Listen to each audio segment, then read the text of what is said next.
Hi, and welcome to Earth and Sky, our live talk this week. We are going to be minus one person.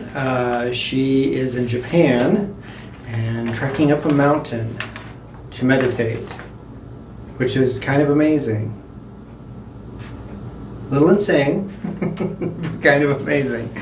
So anyway, this week we were going to talk about ego. It seemed to come up everywhere. Everywhere I go, somebody's talking either about, with, for their ego. And we've started having these long discussions about it. And so I just thought this was a nice place to start.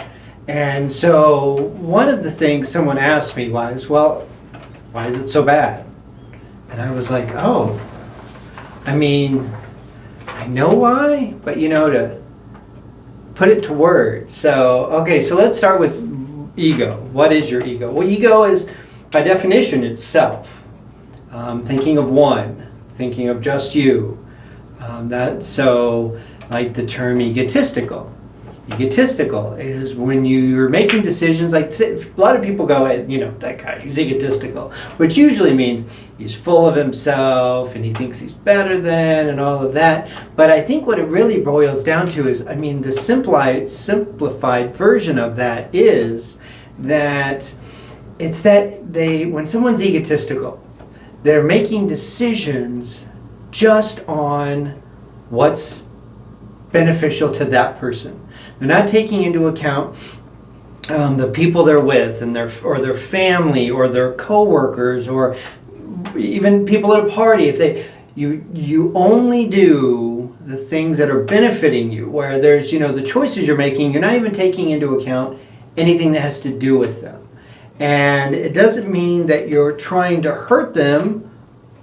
It means that you kind of just are making decisions in the point of view of you don't care.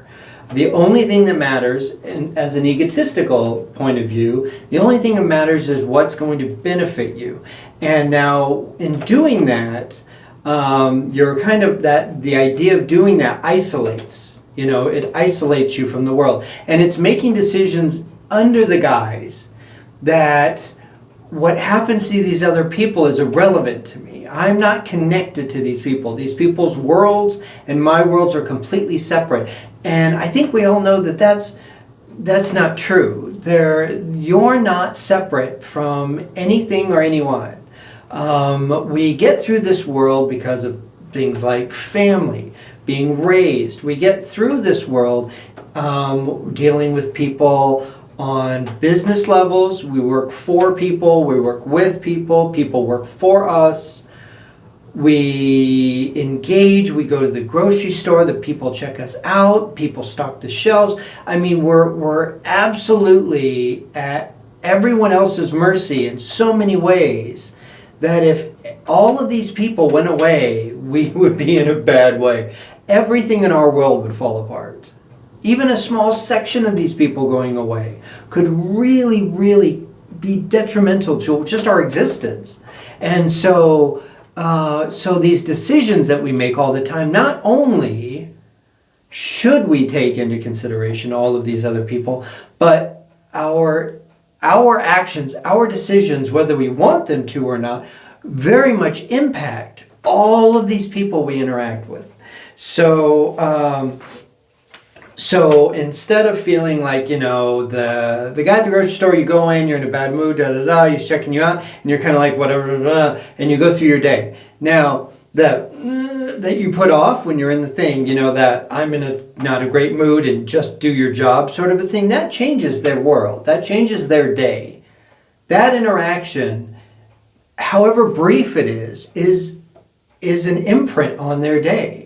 Now, if you were to go in and now thinking about, taking into consideration what I do affects this person. Even if you're having a bad day, you go in, put your stuff on, and then when you're talking to the person, you're pleasant and you ask about their day and you engage them like you care, and that makes a huge impact too. And so ego, especially egotism is about making decisions where you're not taking, but ego in and of itself, ego is self. Now, self is something that is very important. And we're actually wired to consider self and emotions first. Now, let's shift to the personal ego. The personal ego is a little more tricky in the sense that we're wired to start with that. Well, let's start here. The first reaction that you have to basically every situation in your life, your first reaction is ego. Now, that seems like, wait, what? I'm not egotistical. I care about other people, and it's different than that.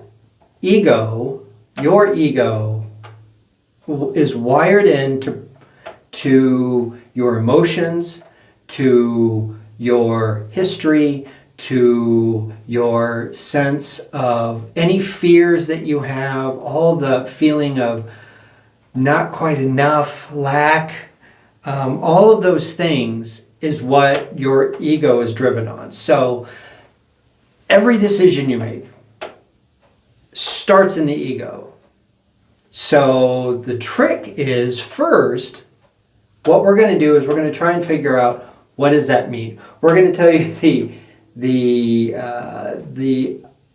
large concepts that go with this. We're going to go into much deeper things in future videos. We're going to actually probably take this quite far. But the first thing is what is that ego? So the ego is the first choices that you make in basically every decision. Now, how can that be? How can that be that this thing that's supposed to be bad, I don't make bad decisions? No, you don't make bad decisions necessarily, but you're not making the best decisions. The best decisions for you and everybody involved. And that's where we're trying to get you to start to understand how to make what are the best decisions, not just for you, but for you and everybody involved, because all of these people that when you make these decisions, all of your children, your siblings, your parents, your significant others, your friends, your everything, all of your coworkers, every single person you interact with, when you make different decisions that take them into account, and when you start to learn to make decisions out of your ego, will change your whole world. And it will start to grow and be so much brighter. Everything about your world is so much brighter, but it takes time and it takes energy. But why would you want to put all that energy into something that's going to be a lot of work? Well, because on the other side of that, just like anything else in the world, anything that's worth anything, you have to put a lot of energy into.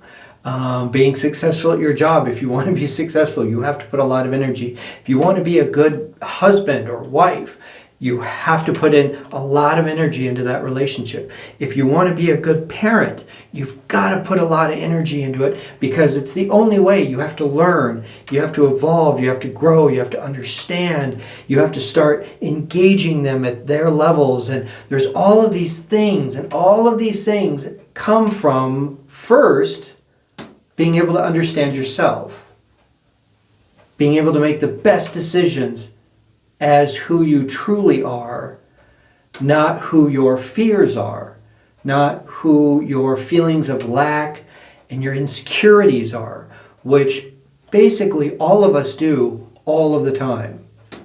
These decisions that we make come from, I'm afraid someone will figure out I'm not as strong as I seem, I'm not as smart as I seem, or I want people to think I'm not this, so I have to act like that. And when I act like that, then maybe they'll believe it. And we're so busy putting on all of this stuff. We spend so much energy processing all of these things to make sure nobody knows these weak points in us, that we are depleted by the end of the day. At the end of every day, if you're tired, at the end of every intense situation, if you're just, that comes from Your emotions are so wound up. Your fear is so high that you don't know, you're reacting all the time. And that's what we do. We react. We react to every situation instead of stopping, thinking, coming from a place of personal strength, and then engaging the situation. And that difference, that engaging from a place of personal strength, changes your entire life. So let's just start with some basic. We'll make this one short. So some of the basics that your ego, we're going to talk about it like it's kind of a living, breathing thing, separate from you, okay? It's going to be this person that is part of you, but isn't you.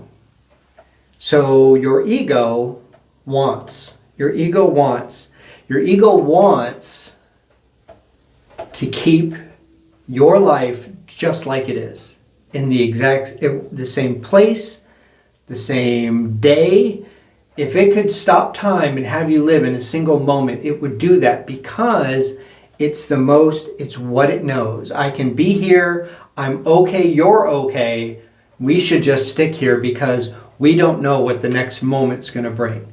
And so it wants to keep things exactly like they are. The same position of job that you're in, the same type of wife, husband, family, everything. And you need to stay right where you're at, because being here, no matter how great, no matter how horrible, is comfortable. It knows. It says, you know what? I know this. I want to keep this. And it wants that. And so there's some other aspects of your ego that we're going to talk about of what it wants also. Things like it wants you to know that nothing that you do will ever be your fault. It's not your fault. Things happen to you. People make decisions about you. People do horrible things. And because of those horrible things, these other things happen to you. None of it is your fault. That's what the ego wants you to believe. The ego also wants you to know that you are not enough. You're not enough emotionally. You're not strong enough. It wants you to truly believe that this world's going to eat you and spit you out. And the only way for you to make sure that doesn't happen is to react dramatically, in most cases, react with fervor and just put it back out there to make sure everybody knows how strong you are, that nobody should step to you, nobody should come up and, get in you, nobody should ever cross you, and that all of these things, if you prove to people emotionally with all of these dramatic things, that they will believe that you're just perfect, you're okay. That means you're stronger than them, and you're more intense, and you're smarter than them, and that they'll never mess with you. And that's exactly what the ego has you doing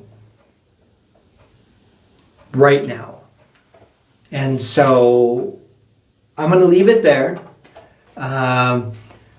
It's large concepts, but they're very, very all-encompassing. And so think about that for a little while. Once again, why do you not want to go with your ego? Because when you learn to not make decisions with your ego, your life will be a completely different animal, and one that will represent the most amazing parts of only you. But it takes energy, and it takes trying. And just like anything else, if you want to really, really be happy, engaged, fulfilled with your life, these are the steps to take to get there. So I hope you liked this. If you would hit the like button, subscribe if you haven't already, and we will see you next Sunday for our Life Talk. We have our website is now online, earthandskycenter.com. all kinds of information, very in-depth information about classes, other things. There's going to be a lot of stuff coming as soon as Angelica gets back from Japan, and we're going to have a lot of fun. So thank you so much. See you next week.